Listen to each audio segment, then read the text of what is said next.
minute.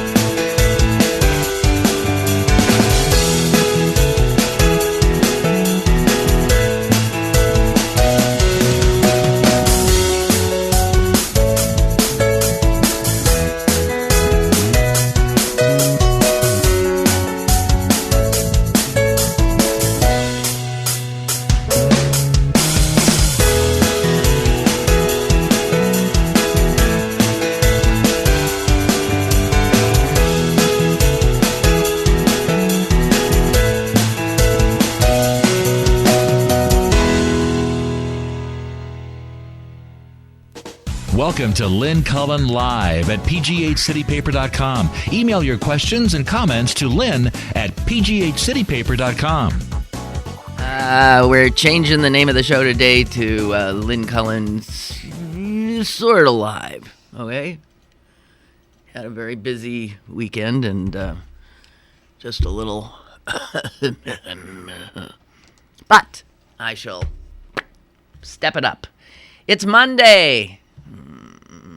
It's Monday, and it's pretty, and I was in Chicago this weekend, and I was surprised that they are at the same place we are in terms of leaves and flowering trees and all of that. And I would have thought we'd be ahead of them. I mean, Chicago is a much tougher climate, and yet it was as springy there as it is here. I don't know, another indication that something ain't right. It's just odd, really odd. So, gee whiz, guys, we got an election tomorrow. I'm assuming you're all voting. So I landed in Pittsburgh yesterday evening, and I drove myself home.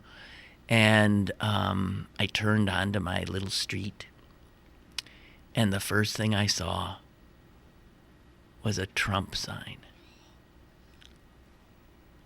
in my neighborhood, on my street. It was like, it felt assaultive. And I'm thinking, geez, and if he wins the nomination, that sign's going to be there the rest of the year. Trump. Every time, you know how you're just about home and you turn onto your street and, you know, it's like, and then,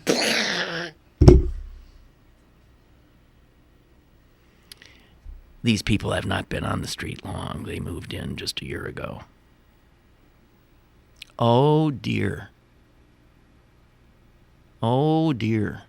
It's a little street, and it's heavily Democratic street. That Trump sign is so... I'm hardly the only one now turning onto the street and thinking, ah! But the good news is immediately across from that house, someone stuck up a Hilary sign right across from it. So here we go. And the battle is joined. So what's funny is I passing to say hello to both those people, the Hillary person and the Trump person, and I'm wondering how that in this political environment, which as we know is a little nasty and unforgiving, I just wonder what that does to in neighborhoods like that, if people stop being particularly welcoming to each other or nice or whatever. Man, I'm glad it ain't a house across from me. Because if it were a house across from me, then I'd have to put up I'd put up a sign. I mean, you got to counter it. It's like isn't it? It's like a chess game at that point. You have to just make a stand. You have to dilute the power of the Trump sign. I haven't seen many yard signs out at all. So this was a shock, and this also suggests that It's a young couple with two cute little kids. If I mean, and it's a neighborhood where this doesn't fit the uneducated, lower income. That's not the neighborhood. So these people are young couple of some means. Trump. My God. Anyway. So I got to tell you, I'm still a little unsure of whether I'm voting for Bernie or Hillary tomorrow. And it's not like me not to know at this point. I might be one of those people I've always thought, what? People who, when asked, say, well, I'll just make up my mind when I head into the into the booth.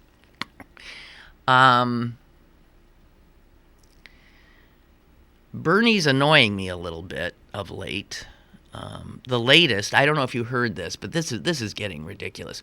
What's her name? Rosario Dawson. Who is she? She's an actress, but what do I know her from? The thing where she's blue and no, didn't she play in? Oh God, I don't know. Rosario Dawson is a actress who's very supportive of Bernie Sanders, is in fact a surrogate of his. And she said the other day, maybe yesterday for all I know, she was complaining that the Sanders campaign was being bullied by, I guess, the party to, go away, to back off. You lost. Go, you can't get it, so stop already. And she was complaining about that and calling it bullying. And then she said something about, we know about she said something, all of a sudden she's talking about Monica Lewinsky. Because Monica Lewinsky, as you may know, has come out, is very articulate and eloquent on the subject of bullying.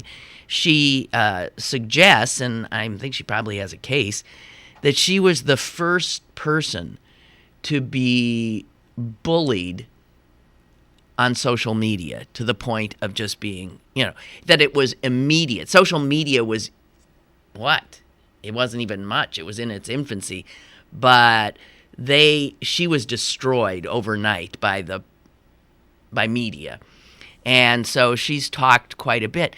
But for Dawson and someone in Sanders' campaign to be bringing up Monica Lewinsky, what's the purpose of that?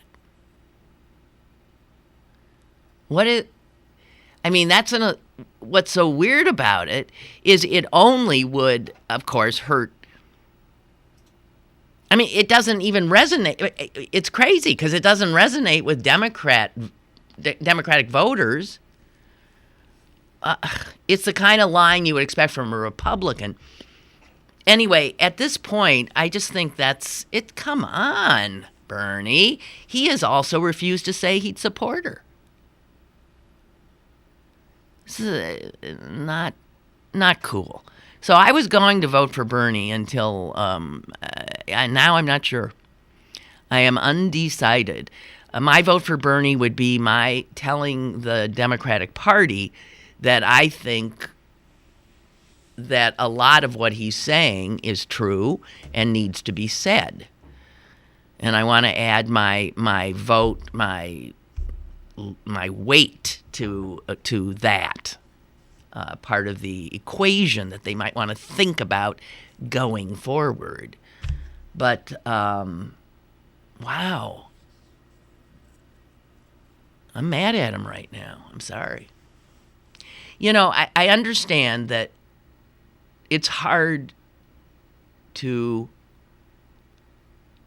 stop when you've been campaigning as he has for as long as he has, with all of the support that he has gotten. I can't imagine what it would be like to say, you know what, we've done great, better than anyone ever would have thought, but, you can't argue with the numbers, and we're not going to get the nomination. And then what is done, unless you want to hurt the party's nominee, is you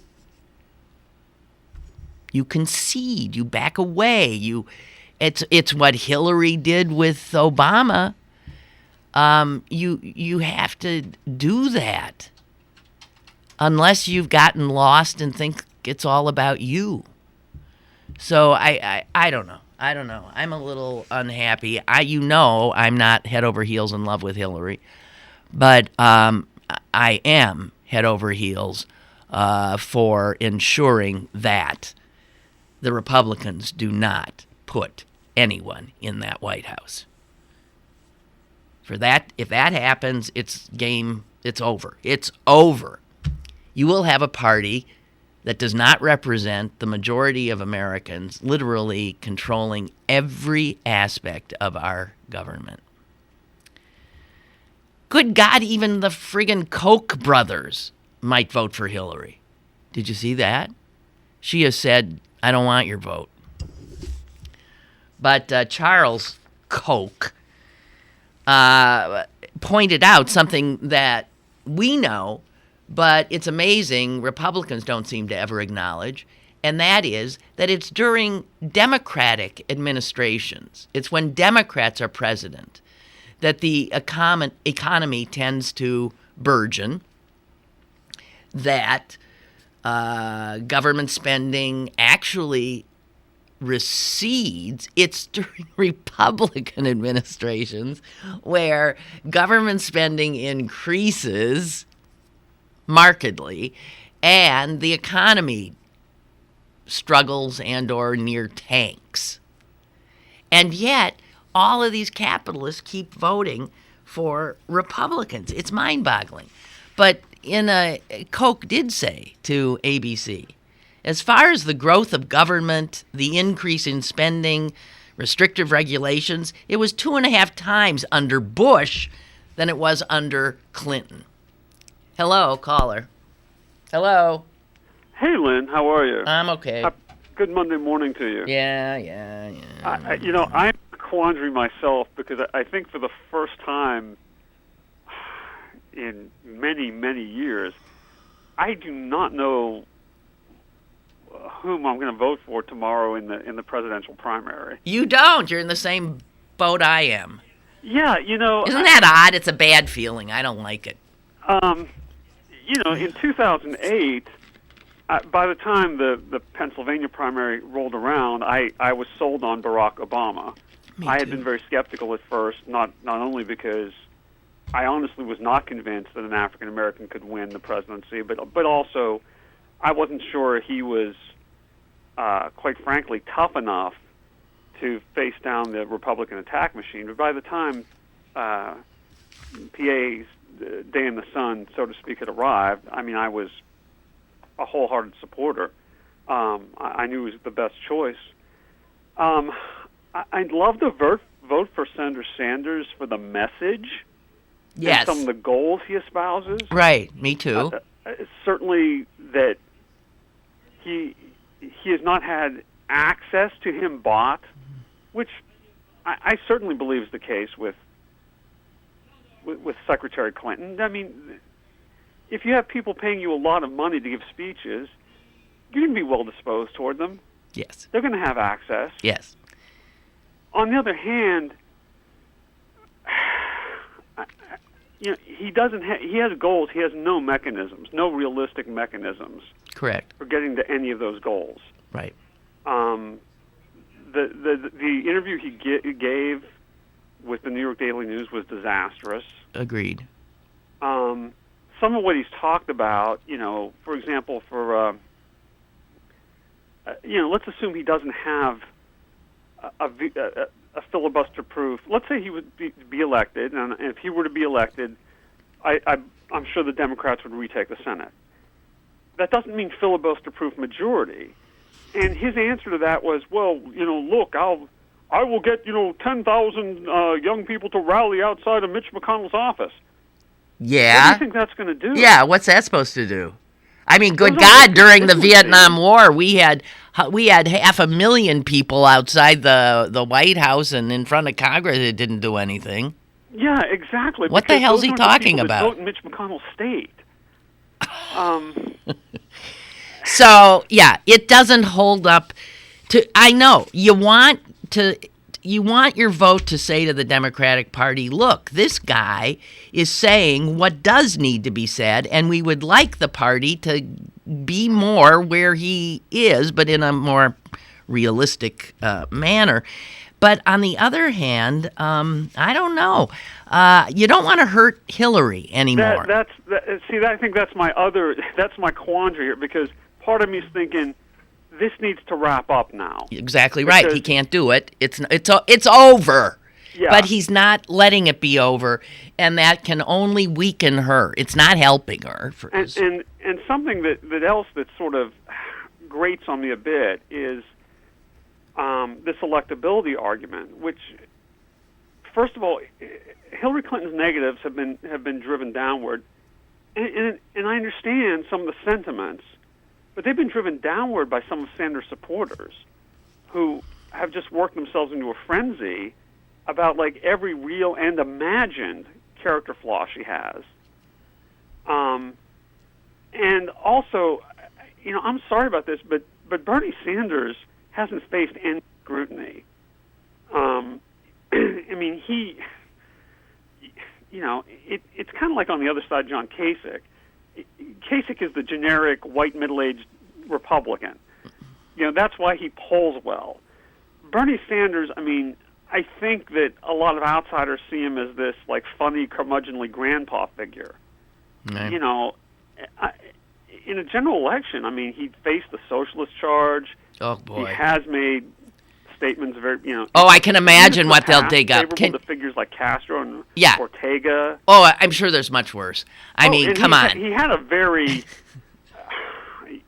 I mean, his early life was not exactly the most admirable. I mean, he was an activist. He was for civil rights.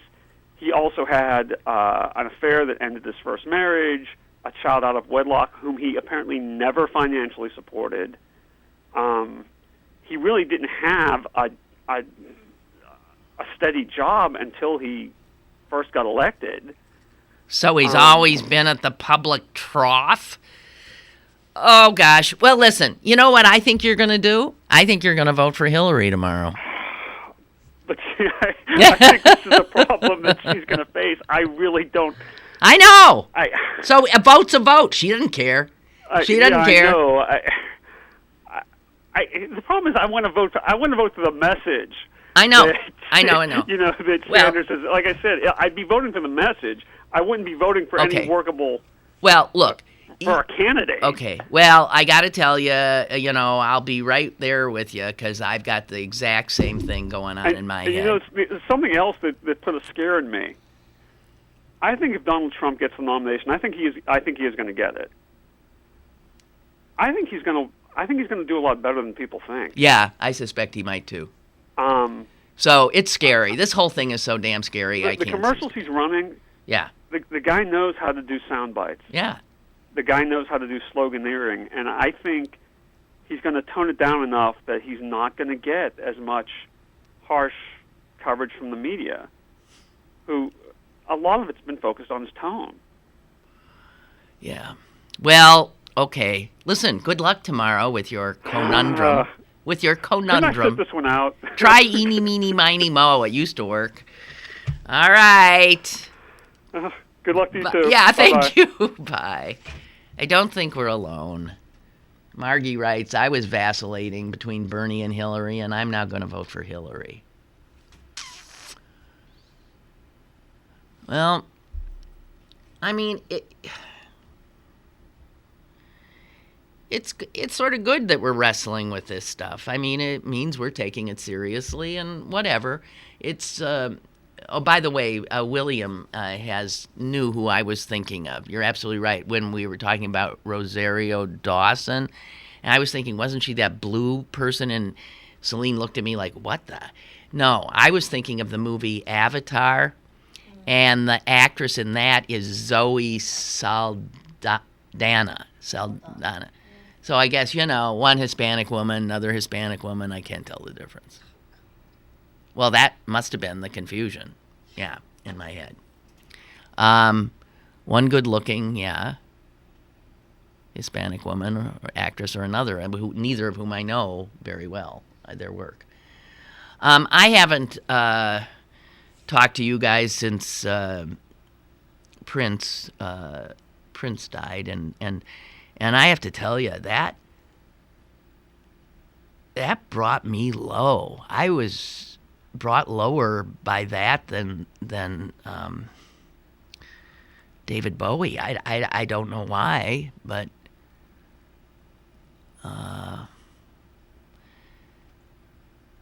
and it's weird how there can be an unwillingness to accept reality. I mean, we talk about it here all the time in terms of politics. Like, geez, so if you don't like reality, you can just make up your own?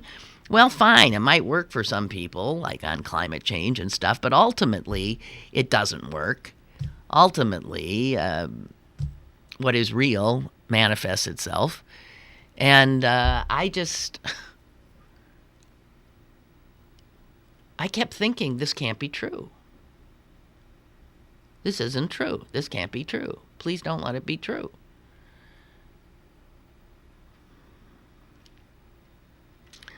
And then finding out more about him and about what a generous human being he was.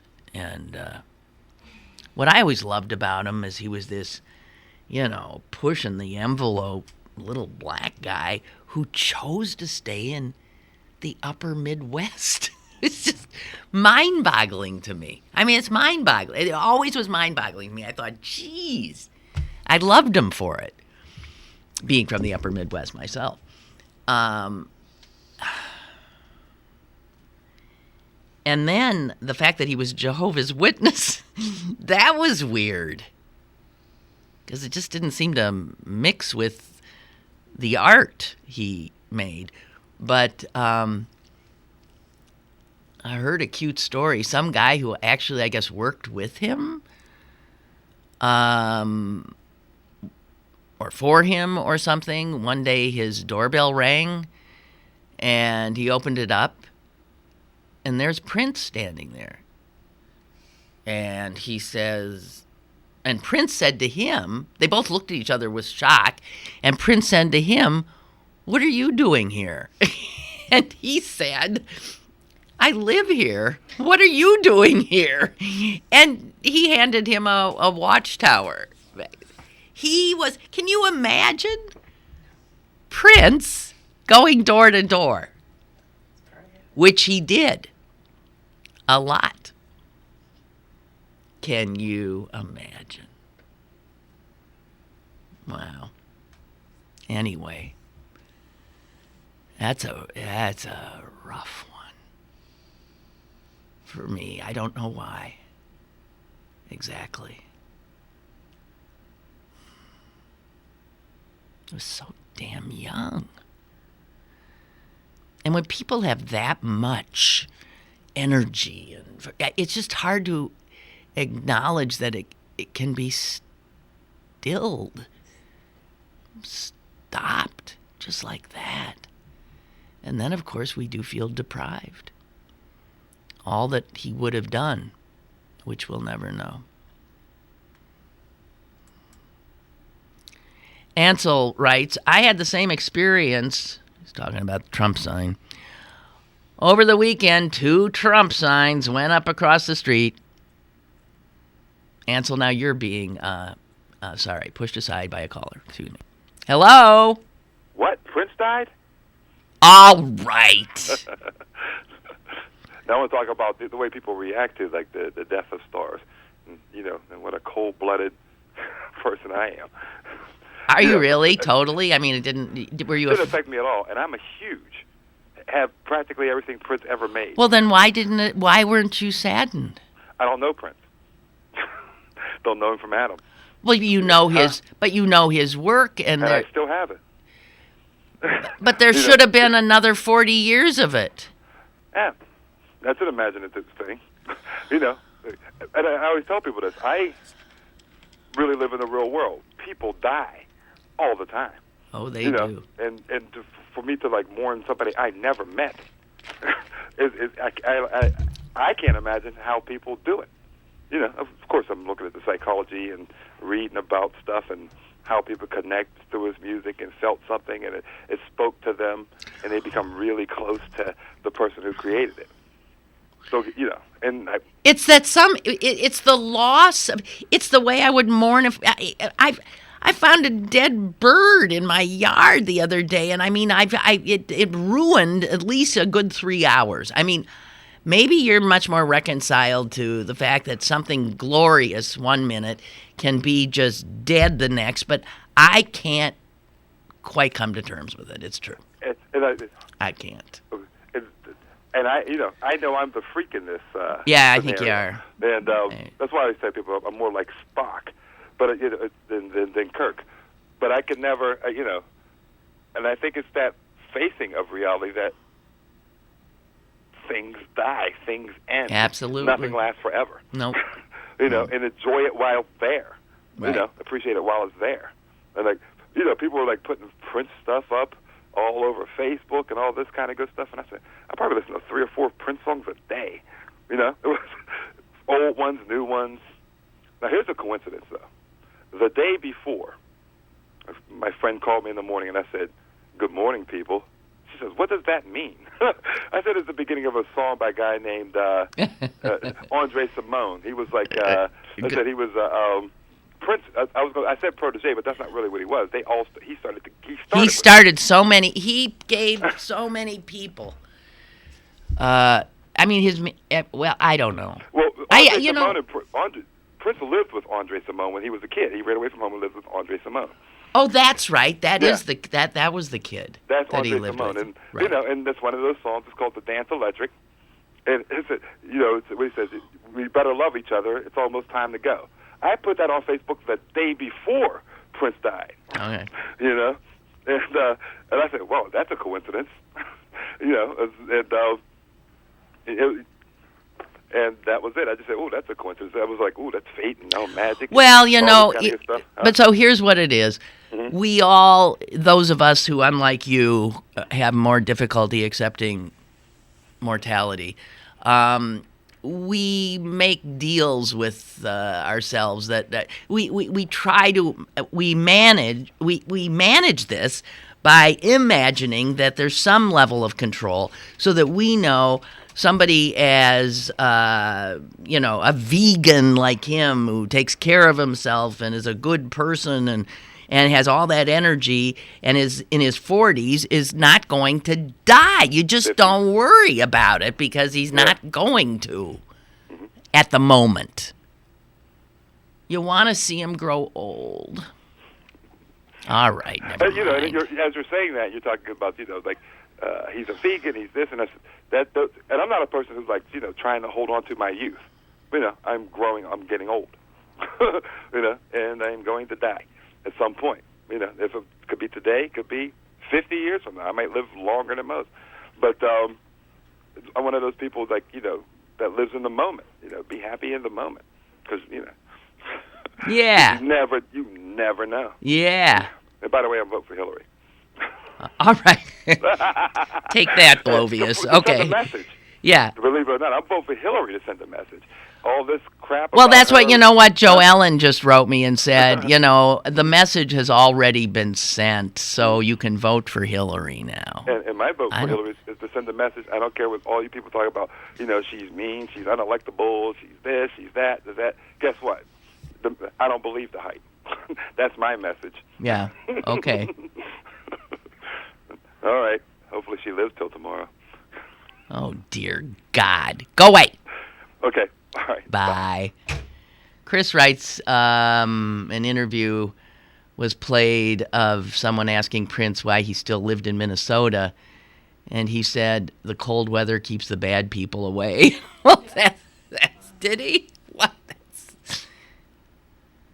That's sort of silly. I don't think he was serious. Well, you know, I mean, I think our reaction of grief is also about we feel something's been taken from us. Excuse me. So that's not going to help. So if you lose something you love, even an object, you miss it. You want it back. It takes a while to come to terms with it. And that's not even a human being. I don't know. And then I think there's just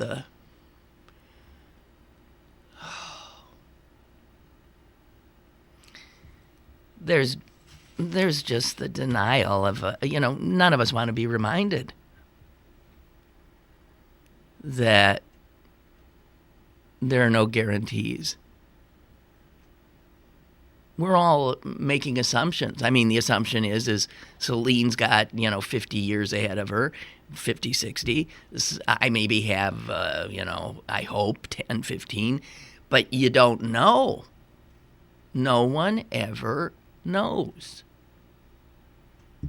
Did I just say 10 or 15? I would like to amend that. Since I have a spry 94-year-old mother, I want to amend that. I'm giving myself 20, 25. I have nothing to say about it, obviously. Okay. The other huge story, I thought, was this story about Harris Wofford. Do you remember Harris Wofford, guys? He was before your time, Celine. You weren't here. But Harris Wofford was the nicest guy.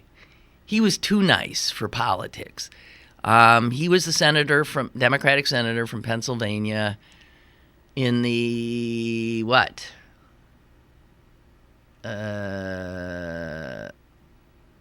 late 80s, maybe. It was in the 80s. And he was as mild-mannered. He was like Fred Rogers.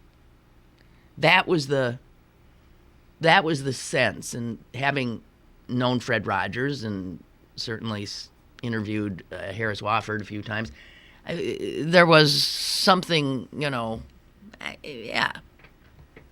alike.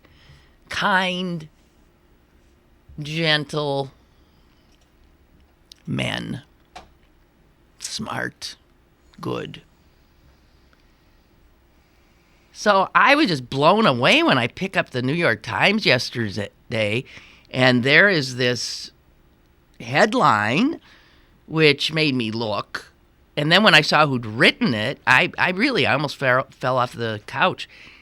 And the headline is, "In Love Again, this time with a man." And it's Harris Wofford's coming out. He's 90 years old. When I interviewed Harris Wofford, he was married. He was married for, almost 50 years? 48 years of marriage. By all accounts, a wonderful marriage, a strong marriage, a real partnership, a great marriage.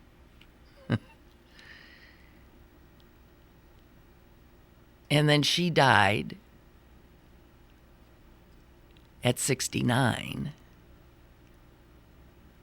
And he was 70. And he figured, that's it. I had a wonderful love, and I'll never know love like that again. And in this piece in the New York Times yesterday, he tells the story of finding love again on a beach.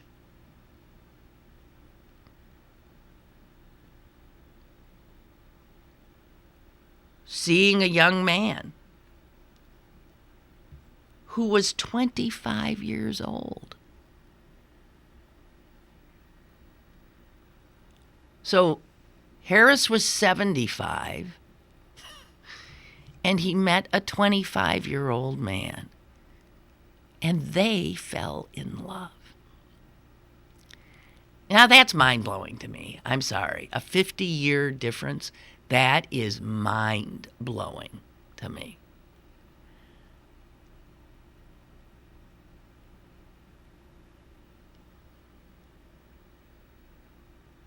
He writes, I'll read what Harris Wofford wrote. We took trips around the country and later to Europe together, becoming great friends. 70 and 25. We both felt this immediate spark, and as time went on, we realized that our bond had grown into love. Other than with Claire, his wife, I had never felt love this way before. And then he says, it was 3 years before I got the nerve to tell my sons and daughter. Can you imagine your then would be 78-year-old dad telling you, kids, I got to tell you something. I'm in love. His name is Matthew, and he's 20 years younger than you are.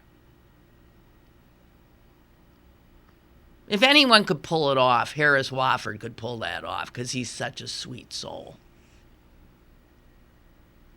So he says they've been together already for 15 years, but they're getting married.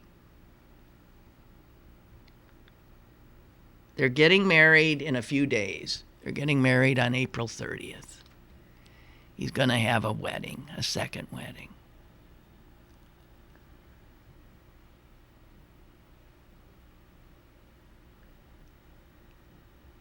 Here's what he says. All this is on my mind. Well, I don't know. I have to tell you, I think what's bothering me about this whole thing is not that Harris Wofford could go from a wonderful marriage to a woman to then a wonderful love and marriage with a man. I think what's bothering me is the age difference. It's so huge. Why would any young man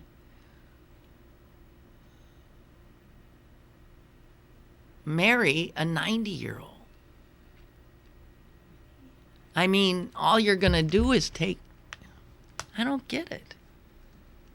And it seems for Harris to...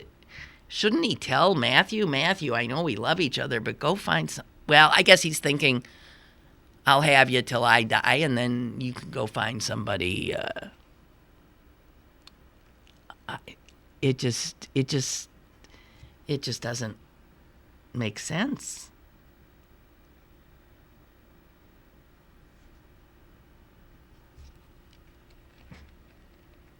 Matthew.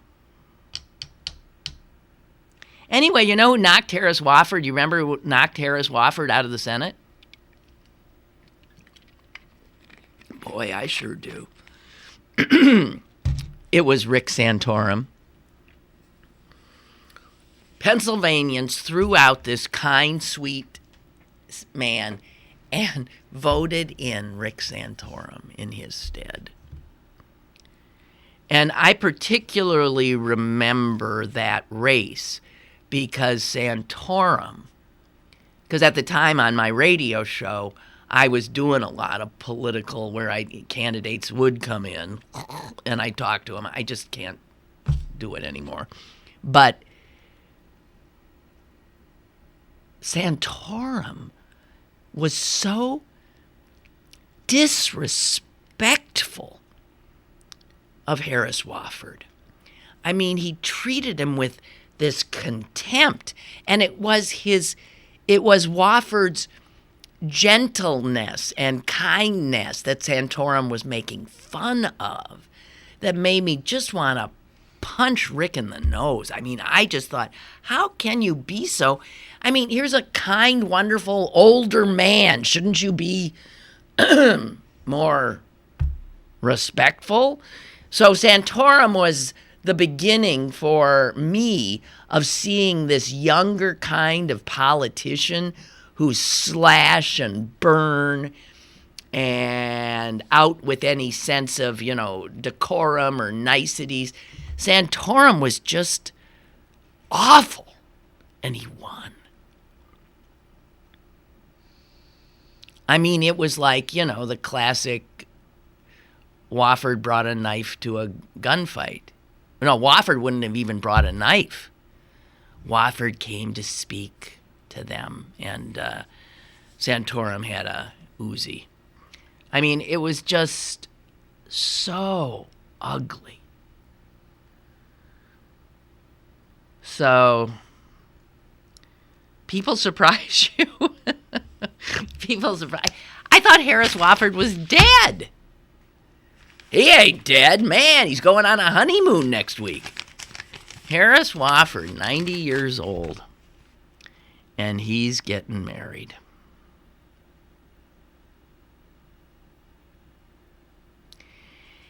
He worked closely with Dr. King.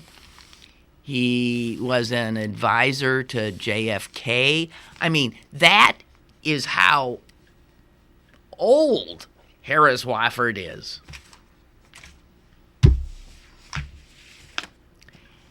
He says in the article that his soon-to-be husband's parents are fine with all of this. I can't believe that. I can't believe that. Would yours? Would your parents be fine with, seriously, if you came home and said, Mom, Dad, here's the guy, and this 90-year-old guy walks through the door, would your parents want that? No. Because he says, Harris Wofford says, over time, my children have welcomed Matthew. So it took a while for his kids to come to terms with it. Understandably. His kids might have kids the same age as their father's new husband. It's a lot to come to terms with. It is. And he says here that Matthew's parents have accepted me warmly. Well, I mean, you'd be hard-pressed not to be warm to Harris Wofford because he is himself such a warm, kind, wonderful soul. But you wouldn't want your kid to marry him, would you? I don't know. And you know what? None of our business. Huh? Margie's being not nice. Yeah, Margie's saying, yeah, they've been together for 15 years.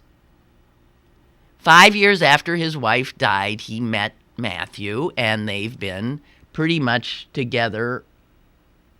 See, and then Margie's saying, he paid for him. The young gay guy is Anna Nicole Simpson. I don't even know what you're talking about. Anna Nicole Simpson married. Oh, that's right. I forgot about that. Yeah, but she married him for his money. Come on. He was like 95 and gazillionaire, right? That's understandable. Well, that's what she's making a comparison. Yeah, but Harris Wofford's not rich. Yeah, that's true. I mean, I don't know Matthew, but I don't think Matthew's marrying him for his money.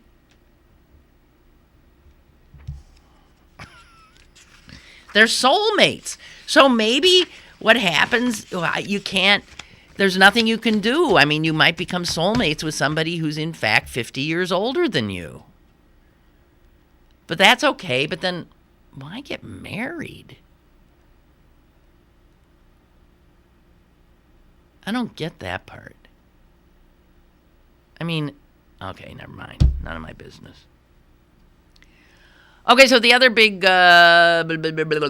political news is that Cruz has finally caved and said to Kasich, all right already, I guess you're right.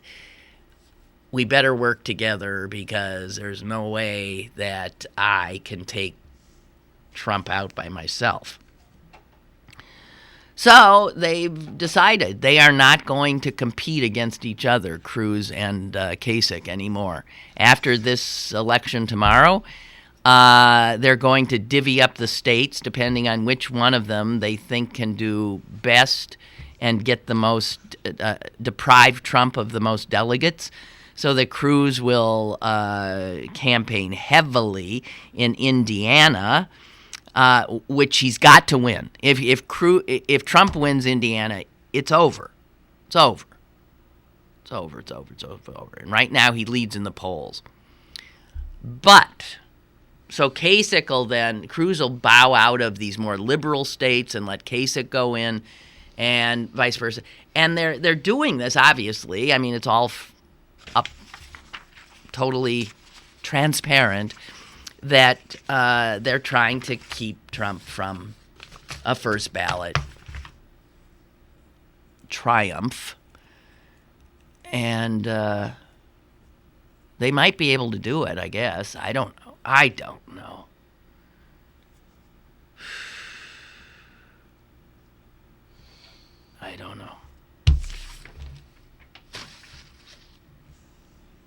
I was wondering if that Trump sign was a Cruz sign, if I'd be any more. I think I would be just as flipped out. So, do you remember this? That unbelievable story I told you about Georgetown University and selling off the slaves they had, and now those slaves, the descendants are they're actually finding them, and Georgetown's trying to come to terms with what to do. Do they give their kids education? Do they put up a plaque? Whatever. Interesting letter to the editor of the New York Times from a guy whose name you might recognize, and that is George Soros. George Soros writes the Times. So some Georgetown University professors, students, and alumni are asking the university to compensate the descendants of slaves the university sold in 1838 to avoid bankruptcy.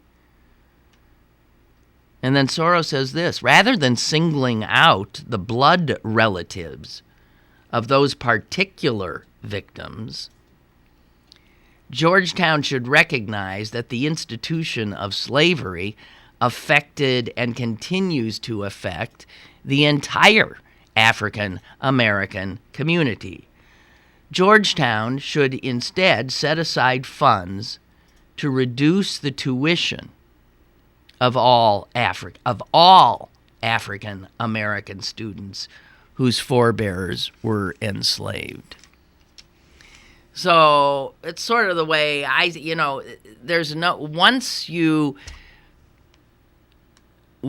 see that Georgetown owes these slaves, who are now gone, so owes their descendants something. Once you come to that, then you can't get away from the fact that all African Americans who are descended from slaves are owed something. Something, I mean, that is, it's impossible to make monetary amends. But if we acknowledge that, I've always been, when it comes to reparations, I've always said, well, it's impossible. And maybe it is. But here's the moral argument for it. And if it makes sense on that more, where you can get your head around these 120, whatever they were, slaves being sold by a specific entity, this university, and the outrage of it, and then understanding that they were scattered and their families were scattered, and those people, all the impact on the lives for generations, that something is owed. There is a recompense demanded if we are to think of ourselves as moral beings. I'm just saying.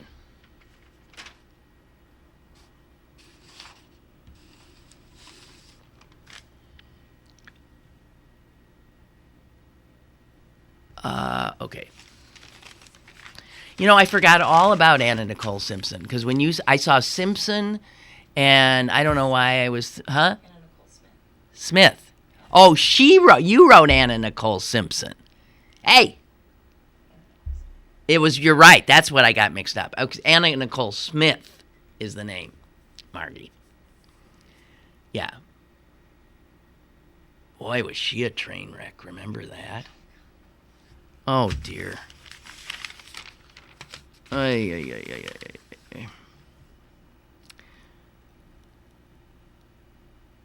So remember the MASH theme? Is it Suicide is Painless? Is that the MASH thing? Suicide is painless. I think so. Yeah. Well, I'm bringing it up because of this unbelievable story about suicide, which is hardly a pleasant topic, but it blew me away, the numbers. It's pretty astonishing. Suicide in this country is, if you were making a graph, it's like, bzzz, it's straight up. And the demographic showing the largest increase is middle-aged white women. 45 to 64. That's the age range. 45 to 64. That number jumped 63% in the last 15 years. Now, numbers like that say something, but you don't know what. Okay, so despair. What brings people...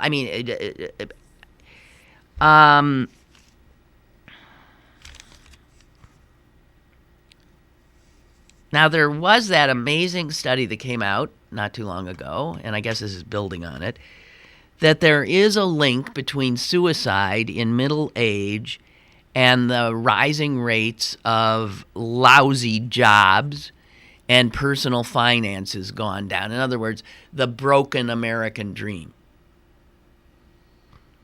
Then you add on to that alcohol, drugs, guns, the decline of marriage, loneliness.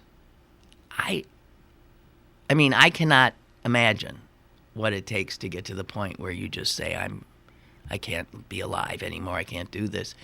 But these are such huge increases. There's an alarming increase among girls 10 to 14. That rate has tripled in 15 years. So women are killing themselves. Girls are, the numbers are still, with girls, don't get carried away with that. It's pretty small. The rate declined for just one racial group, and that is black men. Well, sure, they don't need to commit suicide. They just need to get stopped by a cop.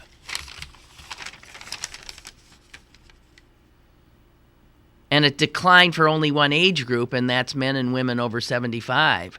Well, yeah, but if you made it that far. Although I think, older men do kill themselves quite a bit now.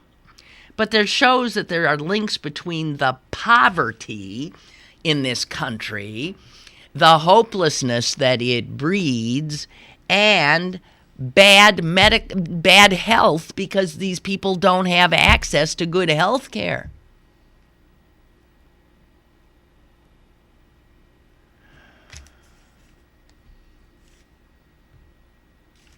I don't know. And they're saying that the white men who are killing themselves grew up in an era that valued masculinity and self-reliance, which means they ain't going to ask for any help, and they don't. They just turn to booze and drugs and other things or a bullet. But they don't know all that, all these guys that crunch the numbers are seeing these just huge increases as the disparity between the haves and have-nots in this country continue. The suicide rate goes up, and Donald Trump wins the Republican nomination. I mean, I think all those things somehow could be explained in one. Maybe it's all the same thing. I don't know. Well, okay. And what else? Hey, did you see? I want to shout out to Governor McAuliffe of Virginia. He, with his pen, was able to put 200,000. That's amazing, that number. 200,000 people in one state of Virginia, who have been denied the right to vote. And he, with his signature, they can vote now. And what he did was he struck down, he was able to do so by himself, the banning of anyone ever convicted of a felony from voting. That number is in just one state, 200,000 people who've been convicted of a felony. Shows you, imagine that. Just try to extrapolate that from state to state to state to state.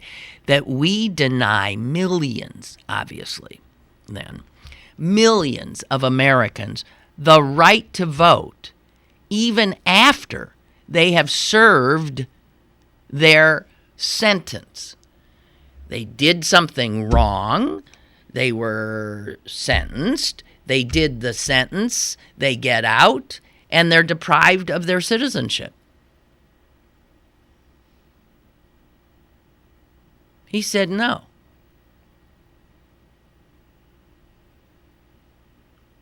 Now, these laws of depriving felons of voting rights, it shouldn't surprise you that they came about during the Reconstruction era. After the Civil War, when all those free black people were around, and one of the ways to make sure, because, you could arrest a black guy any old time for any old thing and get a conviction. And it was to ensure, they later found other wonderful ways, like sheer terror, to keep black people from voting.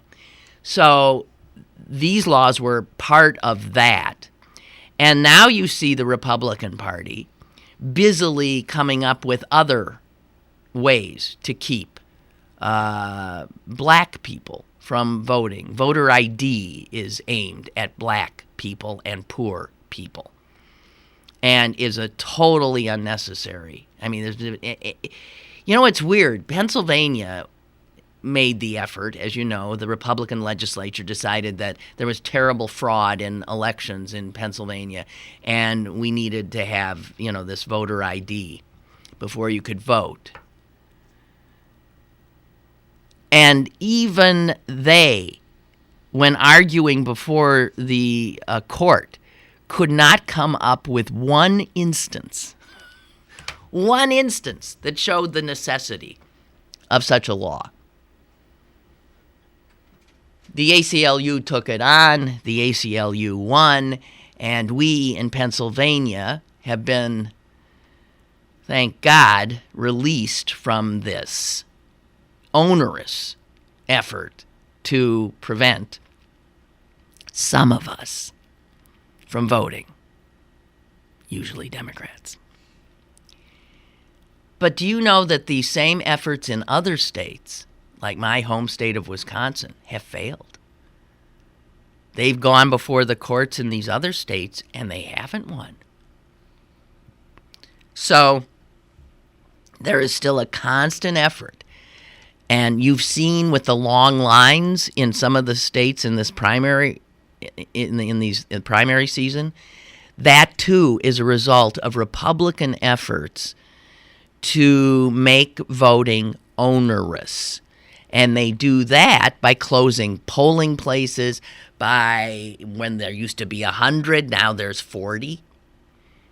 And what would that mean? That would mean you wait twice, 3 times, whatever, as long. Or the distance you have to travel to vote. The assumption that everybody has a car, that everybody has a driver's license.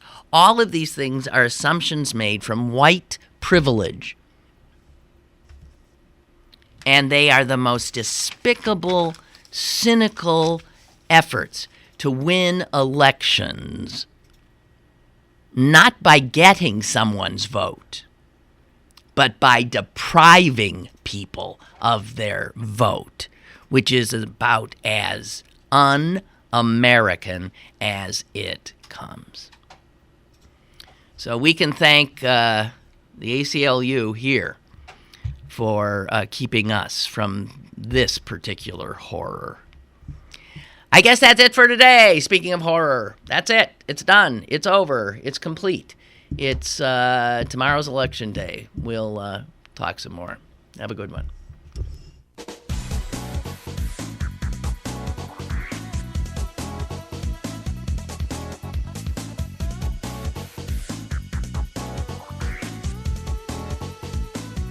Lynn Cullen Live, Monday through Friday from 10 a.m. to 11 a.m. and archived at pghcitypaper.com. The opinions expressed on Lynn Cullen Live are those of the host and do not necessarily reflect the viewpoints of Pittsburgh City Paper, Steel City Media, and its advertisers.